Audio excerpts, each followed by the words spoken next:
Өт баштыкчасы боордун астында жайгашкан кичинекей орган, баштыкка окшош. Анын орточо көлөмү 50 мг. Анын ичинде өзгөчө суюктук бар. Ал майларды сиңирип жана зыян заттарды организмден чыгарат.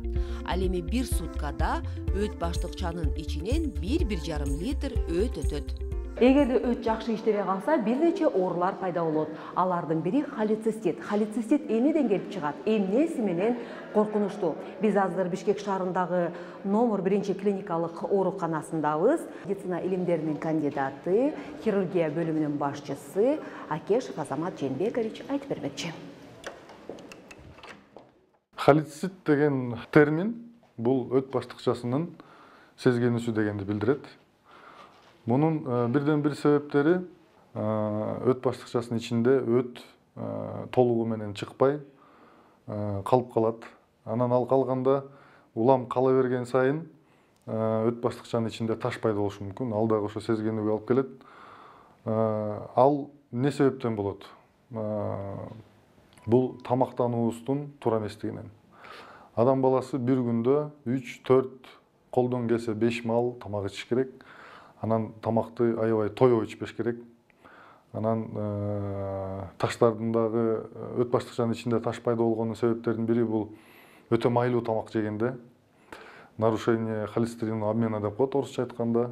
Ошо холестеринди организмде көбөйөт. Андан тышкары организмде көбөйгөндө өттүн боордун ичинде да ошо холестерин көбөйөт. Ал холестерин өттүн суюктуктун ичинде дагы көп болот дагы, ошол себептен таштар пайда болот да. 80% таштардын 70% дейли, 70% ошол холестериновый таштар деп айтып коюшат. Пайда болгон таштарды операция жолу менен алышат, бирок өтө майда таштарды бул ыкма менен алууга мүмкүн эмес.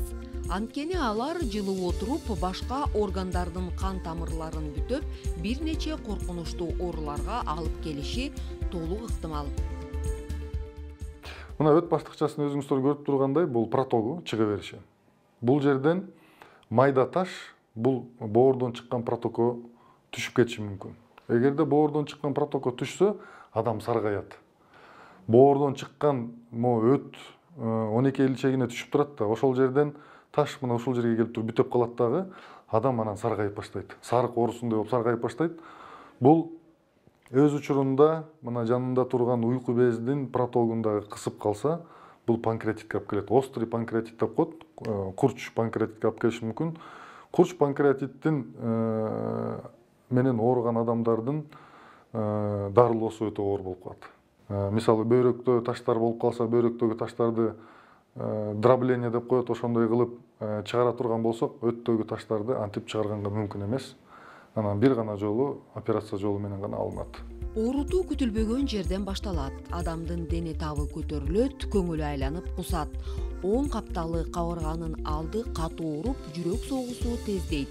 Холецистит курч кармаганда дары ичпей, ысык нерсе ичке койбош керек. Ушундай учурда дароо тез медициналык жардамга кайрылуу кажет.